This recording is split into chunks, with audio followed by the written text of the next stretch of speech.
Welcome to dal news special debate. Dollar dreams ఇంకా చెదిరిపోవాల్సిందేనా? Trump కావాలని make America great again అనేటువంటి నినాదానికి తూట్లు పొడుస్తున్నాడా? H1B వీసాలపై పెంచినటువంటి ఫీజు ఏ స్థాయిలో ఇండియాతో పాటు అమెరికాకు ఎలా ఎఫెక్ట్ అవుతుంది అనేటువంటిది ఇప్పుడు $1 మిలియన్ ప్రశ్న. ఇవే ప్రశ్నలకు సమాధానం వెతుక్కుందాం ఇమిగ్రేషన్ అటార్నీస్ గా పనిచేస్తున్నటువంటి జనేత కంచర్ల గారితో. మ్యామ్ నమస్తే. నమస్తే అండి.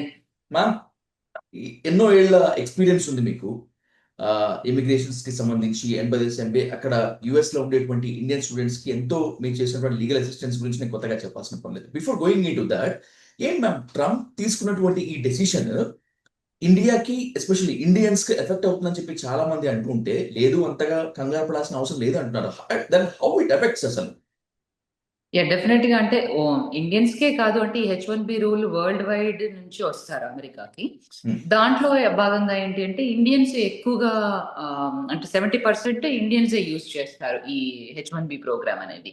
సో దాంతో ఏంటి అంటే డెఫినెట్ గా ఎఫెక్ట్ ఎక్కువగానే ఉంటుంది ఇండియా మీద.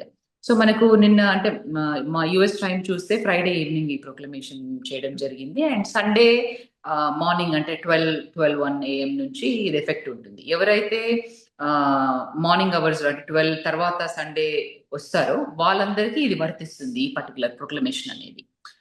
ప్రొక్లమేషన్ లో అంటే డీటెయిల్స్ మనం కొంచెం చూసుకుంటే ఏంటి అని అంటే, యూజువల్ గా H1B ప్రోగ్రామ్ అనేది కాంగ్రెస్ ద్వారా క్రియేట్ చేయబడింది మనకి.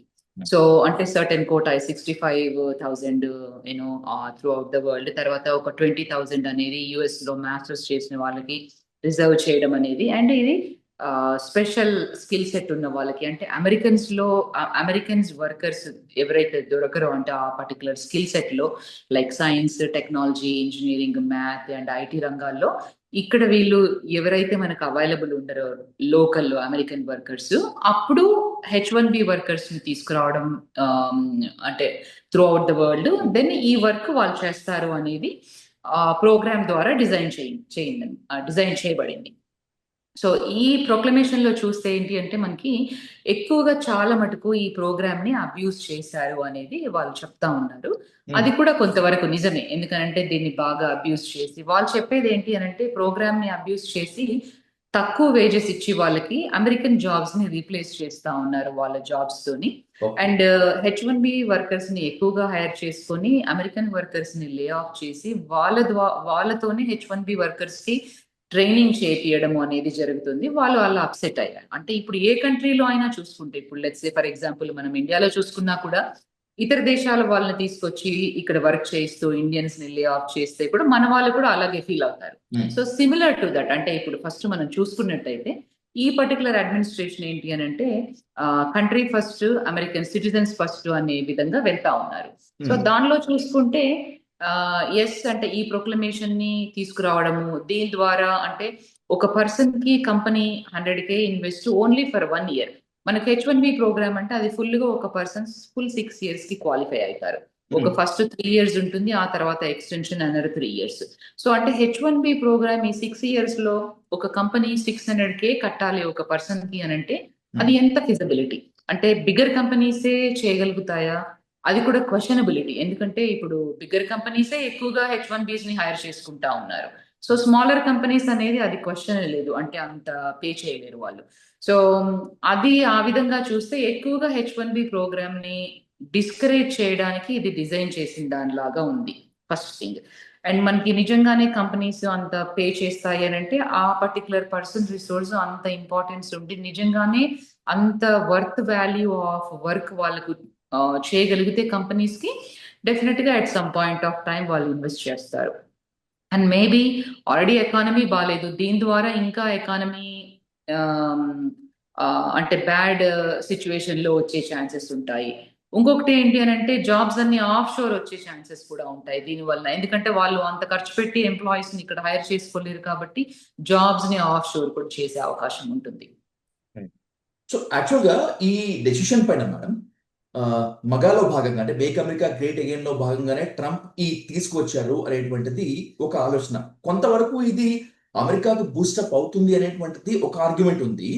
అసలు వివిధ దేశాల నుంచి మొత్తం అంతా థింక్ ట్యాంకర్స్, ఇంటలెక్చువల్స్ మొత్తం అమెరికాకి వస్తే కదా అమెరికాలో ఇంకా టాలెంట్ డెవలప్ అవుతుంది అనేటువంటిది ఇంకొక వాదన.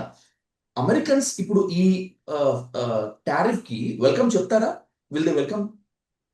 అంటే ఇట్ డిపెండ్స్. అంటే వాళ్ళ ఆలోచన తత్వాన్ని బట్టి వాళ్ళు వెల్కమ్ చెప్తారు. సో, ఇప్పుడు వాళ్ళు అంటే కంట్రీ ఫస్ట్ అగైన్ లేదు మా జాబ్స్ నిజంగానే వీళ్ళు ఆహ్, ఇతర దేశాల వాళ్ళు తీసుకుంటున్నారు అని అనుకున్నప్పుడు డెఫినిట్‌గా వాళ్ళు వెల్కమ్ చెప్తారు. ఎందుకంటే ఒకప్పుడు స్టెమ్‌లో కొంచెం తక్కువగా ఉండేవాళ్ళు కానీ బట్ ఇప్పుడు అమెరికన్స్ కూడా ఎక్కువ అయిపోయారు. American citizens. అంటే ఇప్పుడు ఓకే. మేమిక్కడికొచ్చాము. మా కిడ్స్ ఇక్కడ అమెరికన్ సిటిజన్స్. వీళ్ళు ఎక్కువగా టెక్నాలజీ రంగంలోనే చేస్తా ఉన్నారు. వాళ్ళు ఇక్కడే పుట్టారు కాబట్టి ఇక్కడ సిటిజన్స్.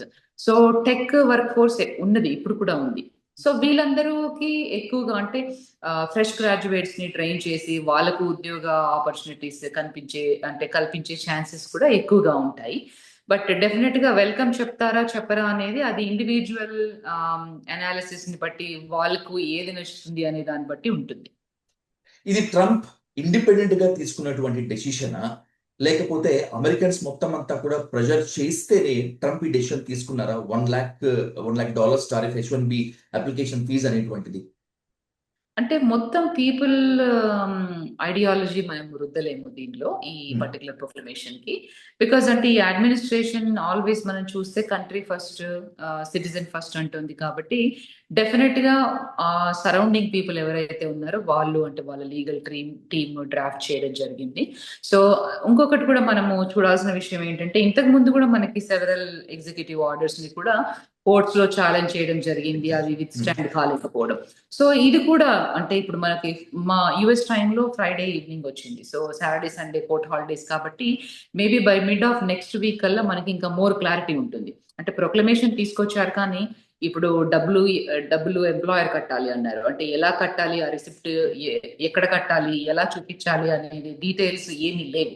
సో, ఆ డీటెయిల్స్ లేవు కాబట్టి మరి వచ్చే వాళ్ళని అలౌ చేస్తారా? ఆ డీటెయిల్స్ చార్ట్ ఔట్ చేసే వరకు nobody knows. That is a black hole. ఇప్పటివరకైతే ఎవరికీ ఐడియా లేదు. ఎలా కడతారు? ఏంటి అనేది no instructions on that one. So, first thing అది.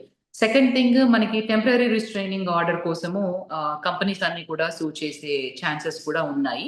By mid of next week మనకి ఇంకా మోర్ క్లారిటీ వచ్చి more details where exactly this proclamation stands అనేది మోర్ తెలుసుకోవచ్చు మనం ఇంకా. మ్యామ్, ఇప్పటికే ట్రంప్ తీసుకున్నటువంటి కొన్ని నిర్ణయాలని కోర్ట్స్ బ్రేక్ వేసింది. It's a big relief to the people. ఒకవేళ దీని మీద కూడా ట్రంప్ చాలా పకడ్బందీగా, చాలా గట్టిగా ఏమాత్రం కూడా యూటర్న్ తీసుకోకుండా ఉంటే, ఒకవేళ కోర్టుకు వెళ్తే పీపుల్ సైడ్ కోర్టు ఆలోచించేటువంటి ఛాన్స్ ఉంటుందా? ఎస్పెషల్లీ దీంట్లో భాగంగా. ఇట్ డిపెండ్స్ అండి. How the arguments are put forward. So, ఇప్పుడంటే కొన్ని కేసెస్ సుప్రీం కోర్ట్‌కెళ్ళాయి. కొన్ని ట్రంప్‌కి ఎగనెస్ట్‌గా ఉన్నాయి. కొన్ని ట్రంప్‌కి ప్రోగా ఉన్నాయి. సో, మనకి తెలీదు how it will be decided. ఇప్పుడు సుప్రీం కోర్ట్‌ని కూడా ట్రంప్ అడుగుతున్నారు. 300,000 వెనెజులెన్స్‌ని నేను బ్యాక్ పంపించడానికి నాకు ఆథరైజ్ చేయండి అని.